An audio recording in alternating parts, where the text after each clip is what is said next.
Praise the lord. प्रभू येशूची स्तुती असो. परमेश्वराबद्दल बायबलमध्ये सांगण्यात आलेलं आहे की परमेश्वराची प्रीती जी आहे ती मातेच्या म्हणजे आपल्या आई वडिलांच्या पेक्षाही ते जे प्रेम करतात लेकरावर त्याच्यापेक्षाही मोठी प्रीती परमेश्वराची आहे. ते कसं?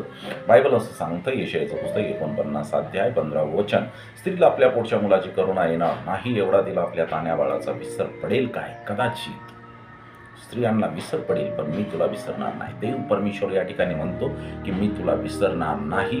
मातेच्या प्रीतीपेक्षाही जास्त प्रीती परमेश्वर करतो. प्रियजनांनो, मानवाच्या आम्हा सर्व मानवाच्या दृष्टीने आईवडिलांची प्रीती ही सर्वश्रेष्ठ आहे, नसायलाच पाहिजे, त्यामध्ये काही शंका नाही. परंतु बिलीव्ह मी की परमेश्वराची जी प्रीती आहे ती प्रीती मानवाच्या या प्रीतीपेक्षा अधिक आणि मोठ्या प्रमाणातली अशी आहे. आणि म्हणून या प्रीतीचा, देवाच्या या मानवावरील प्रीतीचा संदर्भ देण्यासाठी बायबलमध्ये नेहमी आईवडिलांच्या प्रीतीचे उदाहरणं देण्यात आलेले आहे. आणि म्हणण्यात आलेलं आहे की आईवडिलांची प्रीती जशी आहे तशीच देवाची आहे, किंबहुना त्याच्यापेक्षाही जास्त मोठी देवाची प्रीती आहे, असं बायबल अतिशय सुंदररित्या खोलवर आपल्याला सांगत असतं. आणि बायबल यावर जोर देते की देवाची दया मानवाच्या अतिशय सुंदर व खोल व्यक्तित्व पेक्षाही फारच महान अशी देवाची प्रीती आहे. परमेश्वराच्या प्रीतीला कधीही माघार परमेश्वरानं आपल्या लोकांच्यावर प्रीती करण्यासाठी घेतलेली नाही.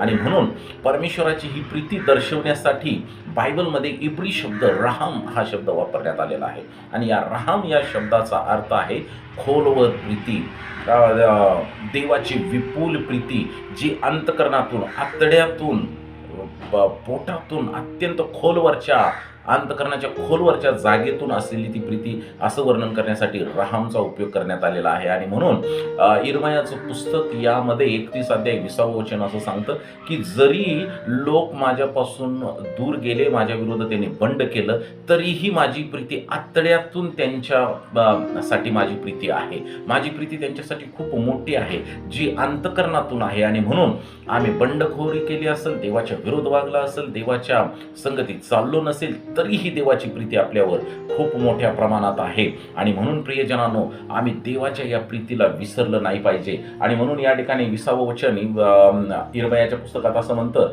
इफ्राईम माझा प्रिय पुत्र आहे ना, तो माझा लाडका मुलगा आहे ना, मी वारंवार त्याच्या विरुद्ध बोलतो तरी मी त्याची आठवण करीतच असतो, म्हणून माझी आतडी त्याच्यासाठी कळवळतात, मी त्याच्यावर दया करीनच करेन, असे परमेश्वर म्हणतो.